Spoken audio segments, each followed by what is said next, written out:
जय हिंद, नमस्कार मेरे प्यारे साथियों। कैसे हो आप सब लोग? और उम्मीद करता हूं कि आप सब लोग अच्छे होंगे। सर, ये जो आपके लिए जो ये वीडियो रहने वाला है, बहुत ही आराम से और शानदार तरीके से आपको बताने वाला हूं।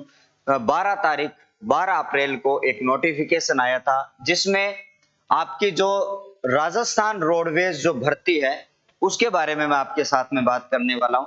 तो सारे साथी जितने भी है, आराम से अपने चर्चा करेंगे इसके ऊपर कि सर राजस्थान रोडवेज की भर्ती जो है, सर बस सारथी योजना क्या है। सरकार ने एक कदम आगे बढ़ते हुए ये काम किया है, एक योजना निकाली है, जिस योजना का नाम क्या है साथियों? बस सारथी योजना। कौन सी योजना है साथियों? बस सारथी योजना है। बिना पेपर सीधी भर्ती, यानी कि बिना पेपर के ये सीधी भर्ती होने वाली है। योग्यता की अगर बात करी जाए तो 10वीं पास है। कुल इसके पद कितने हैं उसके बारे में बात करेंगे, और वेतन जो है उसका कितना है। एक नोटिफिकेशन पूरा का पूरा जो 12 तारीख को आया था, उस नोटिफिकेशन को मैं आपके बीच में प्रस्तुत करने वाला हूं। अब 10वीं पढ़ा हुआ जो छात्र है या कोई व्यक्ति है, ठीक है, उसमें आयु सीमा क्या रहेगी उसके ऊपर भी अपने बात करने वाले हैं। ऐसा विद्यार्थी जो बाकी वैकेंसियों में फेल हो रहा है, बारी बारी से हताश है, निराश है, तो उन सभी के लिए सरकार ने एक अव्वल दर्जे का काम किया है। संविदा कर्मी के रूप में आपको जो है आपकी जो राजस्थान रोडवेज में आपकी परिचालक के रूप में जो भर्ती है वो करवाई जा रही है साथियों। तो ये आपके सामने यहाँ पर दिखाई दे रहा है साथियों, राजस्थान पथ परिवहन जो आपके सामने, इसके ऊपर अपने बात करेंगे। पथ परिवहन निगम 12/4/2023 12/4/2023 का ये नोटिफिकेशन है, और नथमल डिडेल साहब द्वारा इस नोटिफिकेशन को प्रबंधक निदेशक राजस्थान ये पथ परिवहन जो निगम है, राज्य पथ परिवहन निगम जयपुर जो है, उन्होंने ये कहा है कि बस सारथी योजना 2023, बस सारथी योजना 2023, ये क्या कहा गया है कि यह जो योजना जो है,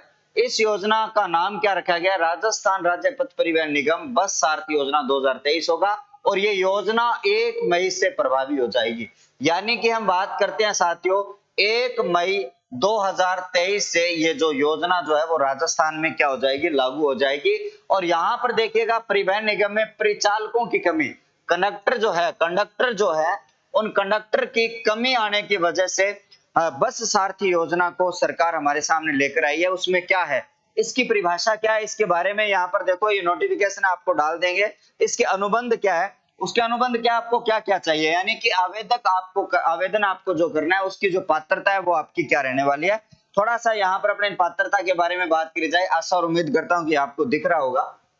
यहाँ पर पात्रता है किसी भी मान्यता प्राप्त बोर्ड से 10वीं या उसकी समकक्ष परीक्षा, यानी कि ये जो परीक्षा, अगर आप इसमें जाना चाहते हो तो आपको क्या होनी चाहिए भाई साहब? 10वीं बोर्ड, आपके 10वीं का आपके पास होना चाहिए। उसके बाद में वेद परिचालक लाइसेंस व बेज प्रस्तुत करना होगा।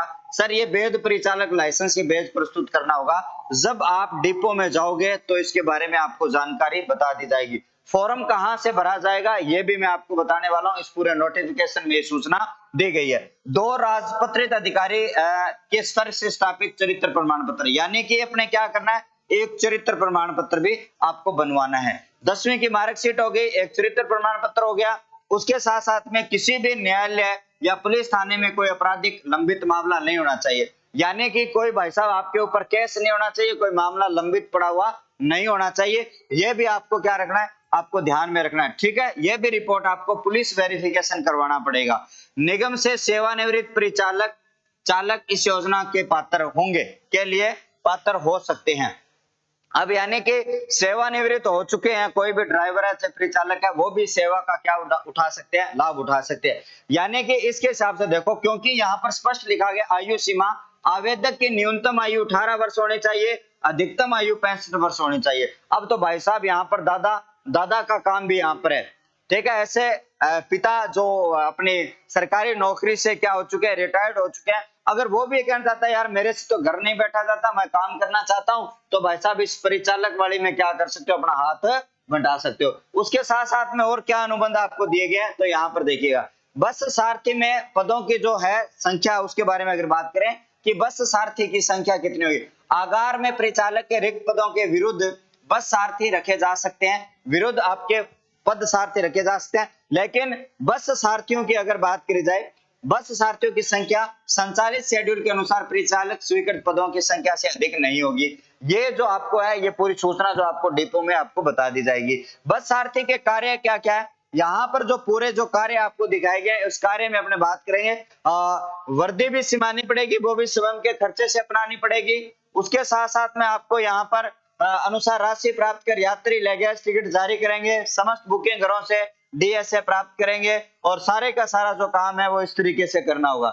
इसके बाद में अपने बात करते हैं साथियों, यहाँ पर देखो अगला कॉलम, बस सारथी के मार्ग निर्धारित बस स्टैंड यात्री भार चढ़ाया उतारा जाएगा और यात्री भार अर्जित किया जाना प्रयास करेगा।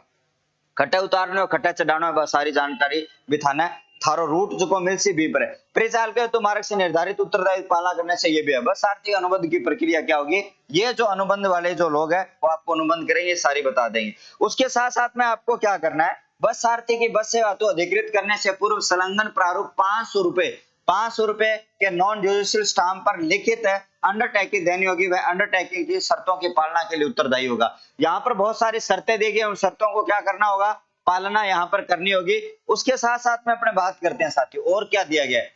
ठीक है, इसके साथ में ये सूचना दी गई, लक्ष्य क्या निर्धारण किया गया। अगर गत 3 वर्षों से औसत वित्तीय वर्ष से, ये देखो ये सारी पढ़ लेना, इनकी ज्यादा आवश्यकता यहाँ पर अभी है नहीं। ठीक, अब आगे देखो, यहाँ पर देखिएगा बस सारथी से किया जाने वाला अनुबंध किसी भी शेड्यूल पर 30 रुपए आय प्रति किलोमीटर से कम नहीं होगा। 30 रुपए प्रति किलोमीटर से आय कम नहीं होगी। पात्र सफल आवेदक बस सारथी को निम्न बिंदुओं को ध्यान में रखते हुए काम करना होगा। ये बिंदु आपको दिए गए, उनके ऊपर आपको ध्यान में रखते हुए आपको यहाँ पर काम करना होगा।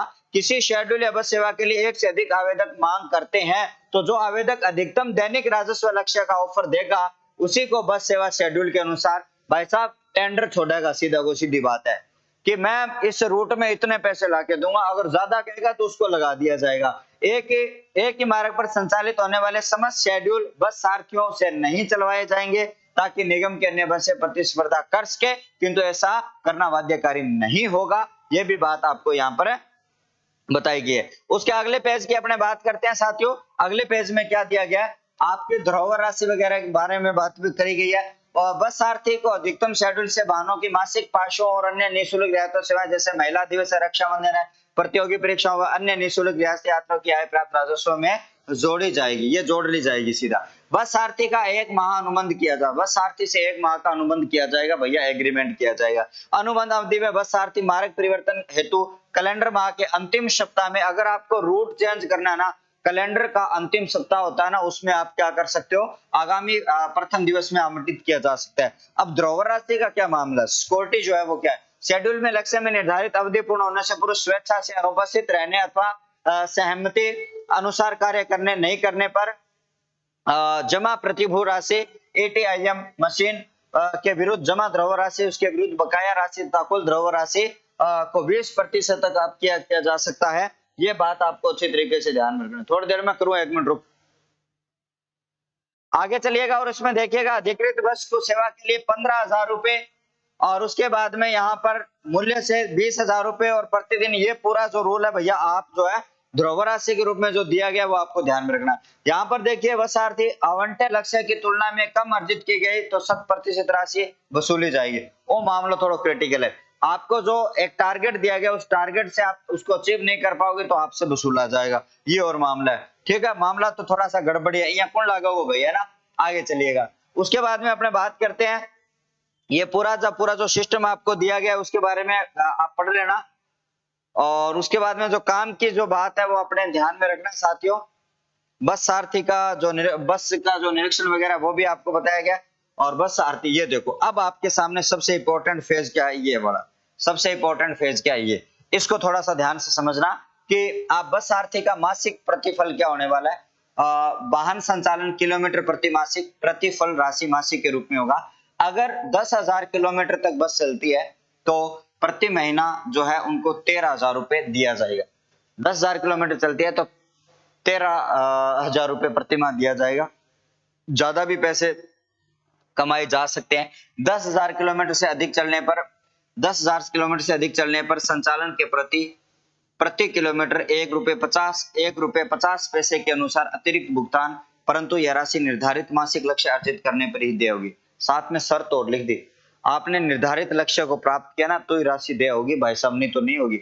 बस साथ ही निर्धारित मासिक लक्ष्य से अधिक आय लगने पर लक्ष्य से अधिक आय का 25% अतिरिक्त भुगतान किया जाएगा और प्रतिफल दी जाएगी। ठीक है, आगे चलो। बस सारथी के देय अवकाश, अब अवकाश वगैरह ध्यान सुन लियो, छुट्टियां कितनी चाहिए था ना। ठीक है, 4 छुट्टियां आपको मिलने वाली है। उसके अलावा अगर आपको छुट्टी चाहिए विश्राम दिवस सूचना पर लगातार अधिकतम 5 दिवस तक अनुपस्थित होने पर आपका जो काम है वो हटा दिया जाएगा। भैया बस सारथी के अनुपस्थित रहने पर शास्ती राशि 500 रुपए और जीएसटी अतिरिक्त 5 दिवस तक नियमानुसार वसूली होगी और उस अनुपस्थित दिवस के लिए पृथक पृथक देय होगी शेड्यूल। उसके अलावा अगर आपको छुट्टी चाहिए ना तो आप भैया प्रबंधक से 10 दिनों की छुट्टी आप ले सकते हो, मुख्य प्रबंधक से। ठीक है, महत्वपूर्ण निर्देश आपके और भी बहुत सारे दिए गए हैं, है ना, कि मार्ग पर वाहन ब्रेक डाउन होने पर प्रस्थान स्थल पर ब्रेक डाउन स्थल तक यात्री किराए से प्राप्त राजस्व को अर्जित आय माना जाएगा और ब्रेक डाउन स्थल पर आगे के यात्री किराए की राशि लक्ष्य अर्जित आय में शामिल नहीं होंगे। ये भी आपको अच्छी तरीके से ध्यान में रखना है। आगे चलिएगा, आगे यहाँ पर देखो ये पैसों पासों का मामला है, ये छोड़ो, ये पूरा पढ़ लेना आप इस नोटिफिकेशन में। उसके बाद में अपने बात करते हैं साथियों, इस तरीके का ये फॉर्म आपको मिलने वाला है। अब उसके बाद में अपने बात करते हैं साथियों, यहाँ पर देखिए कि पूरा फॉर्म जो है पूरा का पूरा फॉर्म इस तरीके से फिल किया जाएगा। अब यहाँ पर आपको बड़ी बड़ी बात ये याद रखनी है कि 18 से 65 वर्ष का जो कोई भी व्यक्ति है वो इस फॉर्म को भर सकता है। परिचालक का लाइसेंस आपके पास में होना चाहिए। एक वेज के बारे में बात यहाँ पर करी गई थी, वो भी आपके पास में होना चाहिए। कंडीशन बहुत टाइट है भाई साहब, कंडीशन बहुत टाइट है। जो तैयारी करता है ना अन्य परीक्षाओं की, तो वो तो इस भर्ती में जाना ही मत है, वो तो क्या करना, इस भर्ती में जाना ही मत है। ठीक है, क्योंकि इतना टाइम खराब करोगे फिर कहीं से पंगे हो जाएंगे, तो फिर इस भर्ती में जाना ही मत। बाकी ये संविदा कर्मी है, संविदा कर्मी यहाँ पर लगाए जा रहे हैं। इन संविदा कर्मियों को कभी भी हटाया जा सकता है। संविदा कर्मी लगाए जा रहे हैं भाई साहब रोडवेज वालों का। ठीक है, टारगेट है वो टारगेट पूरा करने के लिए ऐसे लोग जो पढ़े लिखे हुए हैं उनको, जो रोजगार युक्त नहीं है, जिनको रोजगार दिया जा रहा है। टारगेट आपको बहुत सारे मिलने वाले हैं। छुट्टियां आप एक सप्ताह में 4 ले सकते हो, उससे अधिक लेनी है 10 छुट्टियां लेनी है तो आप मुख्य प्रबंधक से आप एप्लीकेशन देकर कुछ दिन पहले आप क्या कर सकते हो साथियों, छुट्टियां ले सकते हो। राजस्थान रोडवेज की ये सीधी भर्ती की छोटी सी सूचना थी जिसको मैंने आपके सामने रखा। आशा और उम्मीद करता हूं कि ये पूरा आपके मामला समझ में आया होगा। ये जो है आपको टेलीग्राम पर मिल जाएगा। आशा और उम्मीद के साथ में आज की इस वीडियो में इतने, बहुत बहुत धन्यवाद, थैंक यू।